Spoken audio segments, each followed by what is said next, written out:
Hello again. It's been a long time since I took a look at my old digital cameras gathering dust in the drawer, and I thought I'd take a look at them,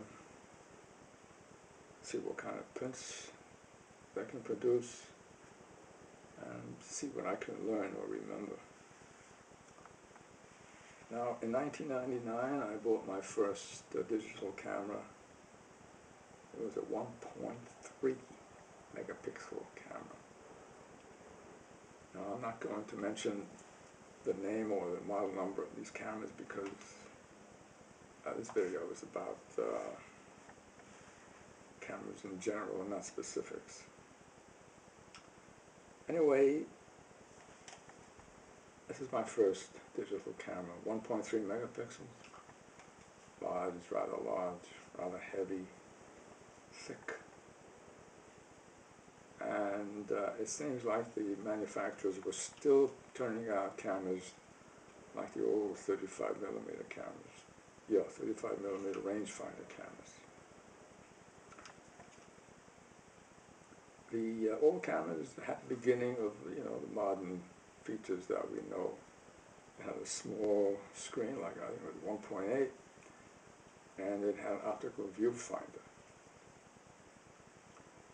And the pictures, it could turn out the maximum, it could turn out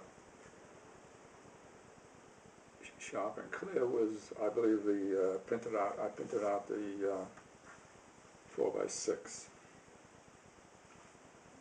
Next, probably year 2000, I bought another digital camera, 2 megapixels. Similar, maybe a little smaller, a little lighter.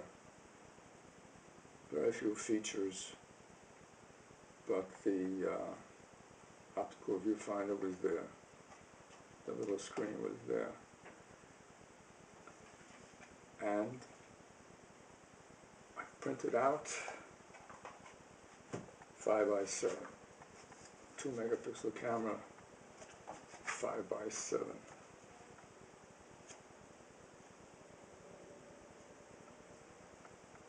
Okay, 2003, I believe it was, I bought my next digital camera, or at least this is the one I'm going to show you. And now it starts to look like the digital cameras that we know today. It's smallish, and it has the optical viewfinder, small screen, and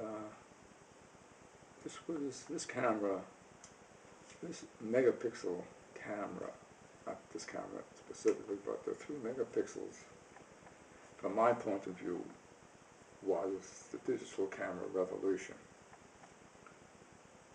because I could print out from a 3 megapixel camera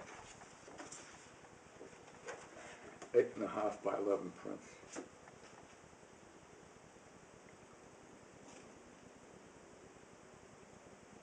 In the old days, we used to have a dark room, and we'd print out black and white pictures.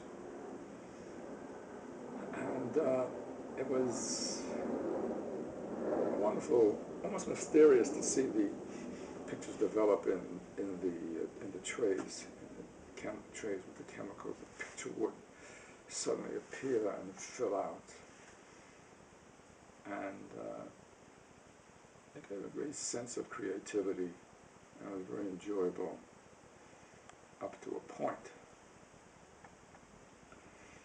Now, I consider this revolutionary from my point of view because I now could print color pictures, 8.5 by 11 at home, which was almost unheard of in the old days when we printed out